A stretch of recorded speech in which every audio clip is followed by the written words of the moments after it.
পদকের সাথে তারা পরবর্তীতে যেগুলো পুরস্কার বিতরণ করবে।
আমাদেরকে সুস্থ শরীরে এবং সুস্থ মস্তিষ্কে কেরামত কোরআন ও মাদ্রাসার আজকের এই পুরস্কার বিতরণী অনুষ্ঠানে অংশগ্রহণ করার জন্য তৌফিক দান করেছেন। এজন্য আমরা সকলেই শুকরিয়া আদায় করি, বলি আলহামদুলিল্লাহ। কোনো ভূমিকা ছাড়াই, সময় স্বল্পতার কারণে কোনো ভূমিকা ছাড়াই আমি আলোচনা করব। আমরা অত্যন্ত মনোযোগ দিয়ে শুনব। আল্লাহ তাআলা পবিত্র কোরআনের মধ্যে বলছেন, ওয়ালাকাদ কাররামনা বানি আদম।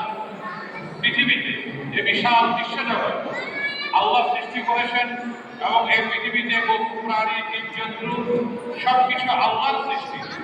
এই আল্লাহর এই সৃষ্টি জগতের মধ্যে আল্লাহ বলছেন, ওয়ালাকাদ কাররামনা বানি আদম।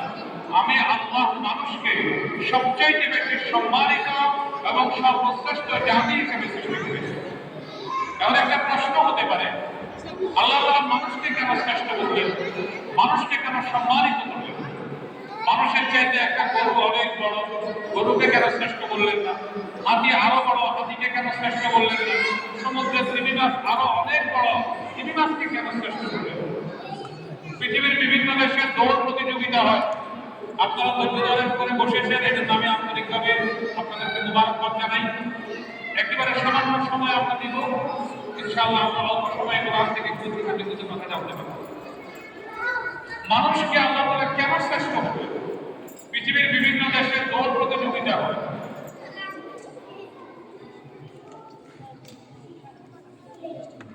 পৃথিবীর বিভিন্ন দেশে দৌড় প্রতিযোগিতা হয়। মানুষ যদি ঘোড়ার সাথে দৌড় প্রতিযোগিতা দেয়, মানুষ আগে যাবে না ঘোড়া আগে যাবে? নিঃসন্দেহে ঘোড়া আগে যাবে, তাহলে ঘোড়া তো শ্রেষ্ঠ হতে পারত। পৃথিবীর বিভিন্ন দেশে সাঁতার প্রতিযোগিতা হয়। মানুষ যদি মাছের সাথে সাঁতার প্রতিযোগিতা দেয়, তাহলে মানুষ আগে যাবে না মাছ আগে যাবে? তাহলে আল্লাহ মাছকে কেন শ্রেষ্ঠ বললেন না? পাখি আকাশে উঠতে পারে, মানুষকে আকাশে উঠতে পারে, তাহলে আল্লাহ পাখিকে কেন শ্রেষ্ঠ বললেন না? যে মানুষ মাছের চাইতে দুর্বল, পাখির চাইতে দুর্বল, ঘোড়ার চাইতে দুর্বল, ওই মানুষকে আল্লাহ কেন শ্রেষ্ঠ বললেন? কোন বৈশিষ্ট্য আর গুণাবলীর কারণে? এটা আমাদের জানার প্রয়োজন আছে কিনা? আমরা মানুষ, আমরা শ্রেষ্ঠ কোন বৈশিষ্ট্যের কারণে? কারণ আল্লাহ মানুষকে যে মেধা দিয়েছে, পৃথিবীর অন্য কোনো প্রাণীকে আল্লাহ ওই পরিমাণ মেধা দেয়নি। দেখুন আল্লাহ তাআলা মানুষকে কি পরিমাণ মেধা দিয়েছে। মানুষ মেধা শক্তি দিয়ে গাড়ি আবিষ্কার করেছে। মানুষ যদি গাড়ির ভিতরে ঢুকে ঘোড়ার সাথে দৌড় প্রতিযোগিতা দেয়, মানুষ আগে যাবে না ঘোড়া আগে যাবে? নিঃসন্দেহে মানুষ আগে যাবে।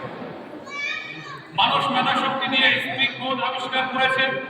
মানুষ যদি স্প্রিং বোর্ডের মধ্যে উঠে মাছের সাঁতার প্রতিযোগিতা দেয়, ইমাম বুখারী রাহিমাহুল্লাহ হায়াতুল হায়াত নামক একটা কিতাব লিখেছেন। সেই কিতাবের মধ্যে তিনি বিভিন্ন জীব জন্তু প্রাণী বৈশিষ্ট্য নিয়ে আলোচনা করেছেন। তিনি লিখেছেন, একটা মাছ একসাথে 6 ঘন্টা সাঁতার কাটতে পারে, এরপরে তাকে স্লো হতে হবে। কিন্তু মানুষ যদি স্প্রিং বোর্ডের মধ্যে উঠে মাছের সাথে সাঁতার প্রতিযোগিতা দেয়, তাহলে মানুষ কি শুধু 6 ঘন্টা সাঁতার দিতে পারবে? না, আরো অনেক বেশি সাঁতার দিতে পারবে। তাহলে মানুষ যদি স্প্রিং বোর্ডের মধ্যে উঠে মাছের সাথে সাঁতার প্রতিযোগিতা দেয়, মাছ আগে যাবে না মানুষ আগে যাবে?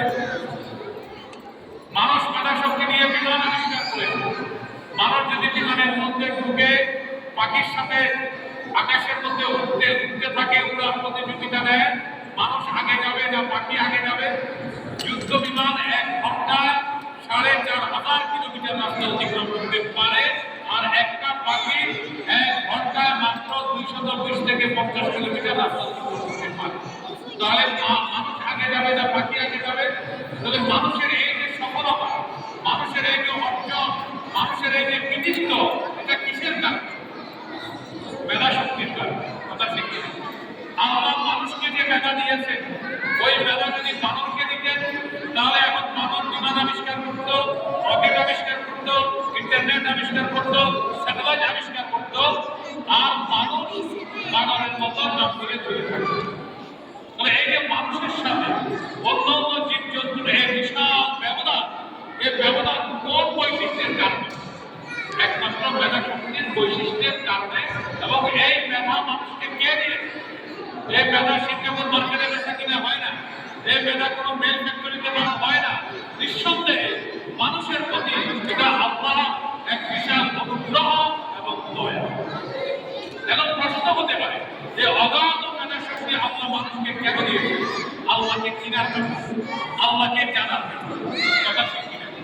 একজন মানুষ পৃথিবীতে ইন্টারনেট, স্যাটেলাইট, কম্পিউটার, বিমান, গাড়ি, রকেট কিছুই আবিষ্কার করতে পারেনি, একটা সুইচটাও আবিষ্কার করতে পারেনি, আমরা যে পানি খাই একটা গ্লাসও আবিষ্কার করতে পারেনি, কিন্তু সে আল্লাহকে চিনেছে, আল্লাহকে জেনেছে, আল্লাহর বিধান সম্পর্কে বুঝেছে।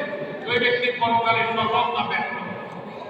আর একজন মানুষ দুনিয়াতে ইন্টারনেট, স্যাটেলাইট, কম্পিউটার আবিষ্কার করেছে, আলবার্ট আইনস্টাইনের মতো বিজ্ঞানী হয়েছে, কিন্তু সে আল্লাহকে চিনে নেই, সৃষ্টির উদ্দেশ্য সম্পর্কে জানে নেই, সে পরকালে সফল না ব্যর্থ। কারণ আমাদের সৃষ্টির উদ্দেশ্য কি? আল্লাহর ইবাদত করা এবং আল্লাহকে চিনা। এজন্য আপনি ইন্টারনেট, স্যাটেলাইট, কম্পিউটার আবিষ্কার করতে না পারলেও আপনার হতাশ হওয়ার কোনো কারণ নেই। কারণ ইন্টারনেট, স্যাটেলাইট, কম্পিউটারের সুযোগ সুবিধা আপনি ভোগ করবেন সীমিত সময়। আর আল্লাহর ইবাদত করে, আল্লাহর গোলামি করে, আল্লাহকে চিনে আল্লাহর সন্তুষ্টি অর্জন করতে পারলে এটার ফ্যাসিলিটি এবং সুযোগ সুবিধা আপনি ভোগ করবেন অনন্ত অসীম। অতএব মানুষ যদি আল্লাহকে চিনতে না পারে, মানুষ যদি আল্লাহর ইবাদত করতে না পারে, মানুষ যদি এত অগাধ মেধা শক্তি পাওয়ার পরে আল্লাহর পরিচয় অর্জন করতে না পারে, এটাই হচ্ছে মানুষের জন্য সবথেকে বড় ব্যর্থতা। এজন্য আমাদেরকে আল্লাহ সৃষ্টি করেছেন, আমাদেরকে আল্লাহকে চিনতে হবে, আল্লাহর ইবাদত করতে হবে। আজকে আমরা অনেকে হতাশ যে আমরা ইন্টারনেট, স্যাটেলাইট, কম্পিউটার কিছু আবিষ্কার করতে পারি নাই। আরে আমরা পারি নাই, তারাও তো আমাদের জাতি ভাই, তারাও তো আদমের সন্তান। কথা ঠিক কিনা? তারা সেটা আবিষ্কার করতে পেরেছে ভালো, কিন্তু সে আবিষ্কারের সাথে তারা যদি আল্লাহকে না চিনে তারা ব্যর্থ। আমরা ইন্টারনেট, স্যাটেলাইট, কম্পিউটার কোনো প্রযুক্তি আবিষ্কার করতে পারি নাই, এটা আমাদের ব্যর্থতা নয়। যদি আমরা আল্লাহকে না চিনি সেটাই আমাদের ব্যর্থতা। অতএব আমরা দুনিয়াতে যে যাই কিছু করি না কেন, আমাদের মুখ্য উদ্দেশ্য থাকতে হবে আল্লাহকে চিনা, আল্লাহকে জানা। আর সবকিছু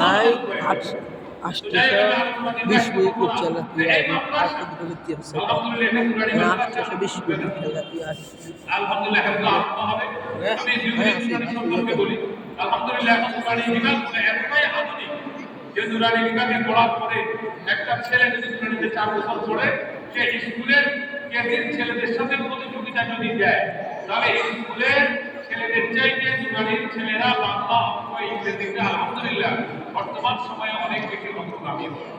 কারণ এখন স্কুলের মতো বাংলা, অঙ্ক, ইংরেজিকেও অনেক বেশি গুরুত্ব দেওয়া হয়। এবং আলহামদুলিল্লাহ দুরানির সিলেবাস থাকে এমন ভাবে সাজানো হয়েছে, সে শুধু বাংলা শিখবে না, বাংলার সাথে সাথে সে আল্লাহর পরিচয় জানতে পারে, ইসলামের বিধান সম্পর্কেও জানতে পারে। দুরানিতে কি পড়ায়? পড়ায় কি পড়ায়? সবাই হতে আর কেজিতে কি পড়ায়? তবে একটা ছেলে দুরানিতে সবাই হতে অজু করলো, সবাইও বর্ণমালা জানলো, অজু আল্লাহর একটা বিধান এটাও জানতে পারলো। এরপরে তাদেরকে ছন্দের পড়ানো হয়, সবাই হতে অজু করো, অজু করে নামাজ পড়ো, নামাজের শেষে দোয়া করো। তবে সবাইয়ের অক্ষরের জ্ঞান হলো, বাংলা বর্ণমালা জানতো, সাথে সাথে সে বুঝতে পারতো যে আমি মুসলিম হিসেবে আমাকে অজু করতে হবে, অজু করার পরে আমাকে নামাজ পড়তে হবে, নামাজ পড়ার পরে আমাকে আল্লাহর কাছে চাইতে হবে। একটা বাংলা বর্ণমালা শিখতে গিয়ে সাথে সাথে তার সামনে ইসলামের অনেকগুলো বিধান সামনে উপস্থিত করা হয়েছে। আর স্কুলে কি পড়ানো হয়? অত করতে আসতে দেয়, কথা ঠিক কিনা? তাহলে এখানে সে শরীয়র জ্ঞান জানলো, কিন্তু সে ইসলামের কোনো জ্ঞান জানলো না। আমাদেরকে আল্লাহকে চিনতে হবে, এরপরে আসে শরীয়তে আল্লাহ অথবা এতে আল্লাহ। এতে আল্লাহ, আল্লাহ আল্লাহ জিকির করো, আল্লাহ মহান রব, এই ধরনের একটা ছন্দ আছে। তো যাই প্রত্যেকটা অক্ষরের সাথে তাকে ইসলামের একটা বিধান শিখতে দেওয়া হয়। স্কুলে নুরানির একটা 4 বছরের ছেলে যে বয়সে সে হাদিস শিখে, ঠিক একই বয়সে কেজির একটা ছেলে কি করে? দুঃখজনকভাবে বলতে হয় সম্পূর্ণ ভিত্তিহীন কাল্পনিক ছন্দ তাদেরকে শেখানো। তপস্বতী শিশু যারা এখনো ভবিষ্যৎ সম্পর্কে জানে না, দুনিয়ার কোনো মাইক্রোফোন সম্পর্কে বুঝে না, তাদেরকে জীবনের শুরুতে যদি ভিত্তিহীন গল্প শিক্ষা দেওয়া হয়, তাহলে তাদের অন্তরটা কলুষিত হয়ে যাবে। তাদেরকে শেখানো হয় হাট্টি মাটির ঠিক, তারা মাঠে পারে ঠিক, তাদের খারাপ ঠিক, তারা হাট্টি মাটির ঠিক। অথচ হাট্টি মাটির ঠিক নামে পৃথিবীতে কোনো প্রাণী নাই। হাট্টি মাটির ঠিক নামে কোনো প্রাণী নাই, ওই প্রাণীর খারাপ শিখও নাই, এবং হাট্টি মাটির ঠিক নামে মাঠে কোনো প্রাণী দিবা পারে। ঠিক একই বয়সের একটা ছেলেকে তোমাদেরকে কি পড়ানো হয়? মেয়েদেরকে কি পড়ানো হয়? আপনি দিন একটা ইয়াকফিকাল আমালু কলিল, ছন্দ আকারে পড়ানো হয়, গল্প আকারে পড়ানো হয়, সুর দিয়ে কণ্ঠ দিয়ে পড়ানো হয়। তুমি তোমার ঈমানকে খাঁটি করো, অল্প আমলেই তোমাদের জন্য যথেষ্ট হইবে। তুমি তোমার ঈমান, তুমি তোমার চরিত্র, তুমি তোমার আদর্শ, তুমি তোমার সততা, 12 মিনিট 12 মিনিট 1000 মিনিট তাহলে দুরানি মাদ্রাসাগুলো শুধুমাত্র ইসলাম শিক্ষা দেওয়া হয়। ইসলামের পাশাপাশি সমানভাবে জাগতিক শিক্ষাও আছে। জাগতিক শিক্ষা এবং ইসলামিক শিক্ষাকে সমন্বয় করে অত্যন্ত চমৎকারভাবে এই ছেলে মেয়েদেরকে গড়ে তোলা হচ্ছে। এজন্য আপনারা যারা অভিভাবক আছেন, এলাকাবাসী আছেন, আমি বিনয়ের সাথে বলবো এই মাদ্রাসাকে প্রতি আমাদের দৃষ্টি দিতে হবে। আলহামদুলিল্লাহ যারা মাদ্রাসা কমিটিতে আছে, দায়িত্বশীল আছে, মনে করতে হবে যে এটা আল্লাহর পক্ষ থেকে আল্লাহ তাআলা আপনাদেরকে ইসলামের খেদমত করার জন্য মনোনীত করেছেন। নিঃসন্দেহে হতে পারে এটাকে উসিলা করে আল্লাহ তাআলা আপনাদের পরকালীন জগতে কল্যাণের রাস্তাকে সুগম করবেন। এই জন্য যারা মাদ্রাসা কর্তৃপক্ষ আছেন, আপনারা এখানে যারা উপস্থিত আছেন, অনেক কর্মকর্তা আছে, আমরা দুনিয়া থেকে আমাদের ধন দৌলত সম্পদ কোনো কিছুই কিন্তু নিয়ে যেতে পারবো না। পরকালের জন্য, আমরা আখিরাতের জন্য, ইসলামে আল্লাহর বিধান বাস্তবায়নের জন্য, কোরআনের আলো ছড়িয়ে দেওয়ার জন্য আমরা যে খেদমত করব, সেটাই আমাদের পরকালের কাজে আসবে। সময় সংক্ষিপ্ত আমি আলোচনা দীর্ঘায়িত করছি না। আজকে ইউরোপ, আমেরিকা, তথ্য ইনফরমেশন, তাদের পারিবারিক জীবন, সামাজিক জীবন সবকিছু আমাদের কাছে স্পষ্ট। তাদের দাম্পত্য জীবনের স্থায়িত্ব হচ্ছে না। বৃদ্ধ বয়সের সন্তানরা মহাত্মাকে বৃদ্ধাশ্রমে ফেলে আসে। কেন? কারণ তারা শুধু দুনিয়ার জগতে এস্টাবলিশ হওয়াটাকেই সফলতা মনে করে, পরকাল তাদের সামনে নেই। এটা তো বৃদ্ধ বয়সের সন্তান মনে করে আমি আমার বাবার পিছনে কেন সময় দিব? যদি আমি আমার বাবার পিছনে সময় দিতে চাই, আমি আমার মায়ের পিছনে সময় দিতে চাই, আমি যে এস্টাবলিশ হতে পারবো না। কারণ তার প্রাথমিক শিক্ষার মধ্যে পরকালের শিক্ষা। কিন্তু একটা ছেলে যখন গাড়িতে পড়বে, মাদ্রাসায় কিছু পড়বে, এরপরে সে ডাক্তার, ইঞ্জিনিয়ার হলে সে যখন আল্লাহকে চিনতে পারবে, সে যখন জানতে পারবে রেজাল্ট হবে কি, রেজাল্ট ওয়ালে নেই, সাকাতুল রব্বি কি সাকাতুল ওয়ালে নেই, যে আমি পরকালে সন্তান সন্ততি অর্জন করতে হলে আমার মা এবং বাবা তাদেরও সন্ততি অর্জন করতে হবে, তাদেরও খেদমত করতে হবে। এই জন্য আমরা আমাদের পূর্ববর্তী শিশুদেরকে কোরআনের আলোয় আলোকিত করার জন্য, ইসলামের আলোয় আলোকিত করার জন্য মাদ্রাসাতে আমরা দিব। আর এই মাদ্রাসার যারা কর্তৃপক্ষ আছে, আপনারা যারা মাদ্রাসাকে সহযোগিতা করছেন, আল্লাহ আপনাদেরকে আরো বেশি সহযোগিতা করার, মাদ্রাসার উস্তাদদের, শিক্ষকদের খোঁজখবর নেওয়ার জন্য তৌফিক দান করুন। আমি আরো কিছু জিনিস কথা বলবো।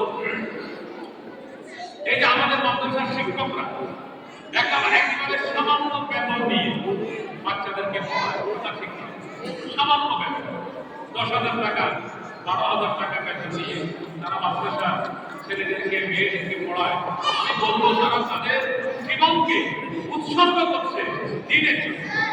আমাদের সমাজে যে বিয়ের অনুষ্ঠানগুলো হয়, এক একটা বিয়ের অনুষ্ঠানে কত লক্ষ টাকা খরচ হয়, কমপক্ষে 2 লক্ষ 3 লক্ষ টাকা খরচ হয়। আপনি একদিনেই একটি বিনোদনের জন্য 2 লক্ষ টাকা অপচয় করলে, আর আপনার মাদ্রাসার শিক্ষক গোটা বছরে 2 লক্ষ টাকা অপচয় করতে পারে। আমরা আমাদের চায়ের আড্ডা বন্ধুদেরকে নিয়ে রেস্টুরেন্টে রিসোর্টে একবার বসতে আমাদের 2000 টাকা খরচ হয়ে যায়। কথা ঠিক কিনা? সামান্য বিনোদনের জন্য, সামান্য একটু ভালো খেতে গিয়ে। আর যারা আপনার ছেলেদেরকে মেয়েদেরকে কোরআনের আলোয় আলোকিত করছে, তাদের জীবনযাত্রাটা কেমন হচ্ছে এটাও খবর দেওয়া আমাদের জানি নাই। এখানে সামান্য বেতন দিতে গেলে আপনাকে অনেক বেশি মনে করি। সেই জন্য আমি লম্বা আলোচনা শুরুতে আপনারা অনেক কথা ভাবে এখানে এসেছেন। এই মাদ্রাসাটা আল্লাহ তাআলা কবুল করে, কেমন পর্যন্ত যারা এই মাদ্রাসার সহযোগী তাদেরকেও যেন আল্লাহ তাআলা কবুল করে। আমরা আল্লাহর কাছে দোয়া করব, যখন আমাদের মুসলমানদের শিশুদেরকে প্রতিষ্ঠান দেওয়া হবে এবং মাদ্রাসা নতুন হ্যাক যেটা উন্নত করা হবে।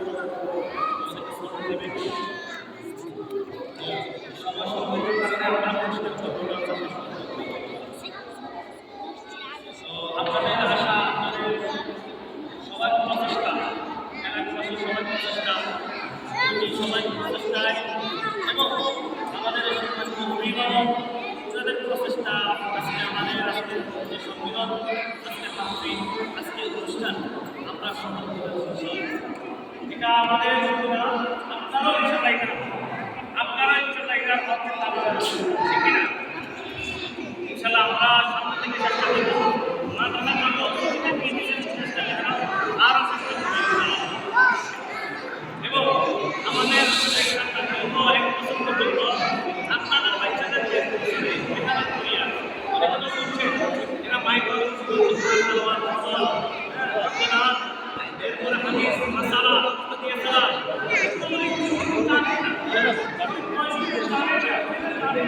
আলহামদুলিল্লাহ আমাদের কিভাবে আমরা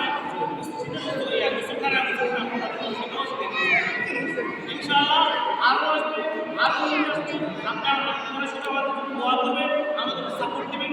ইনশাআল্লাহ আমরা আসলে আমরা আমাদের সাধ্য অনুযায়ী আরো চেষ্টা করবো। পড়ালেখার মাধ্যমে আমাদের প্রয়োজন আমাদেরকে সাপোর্ট দেওয়া, আমাদের প্রয়োজন আমাদের কাজ আমরা আপনাদের বাচ্চাগুলোকে গড়ে উঠতে পুরস্কার আপনাদেরকে আসলে পুরস্কারটা বলতে পারছি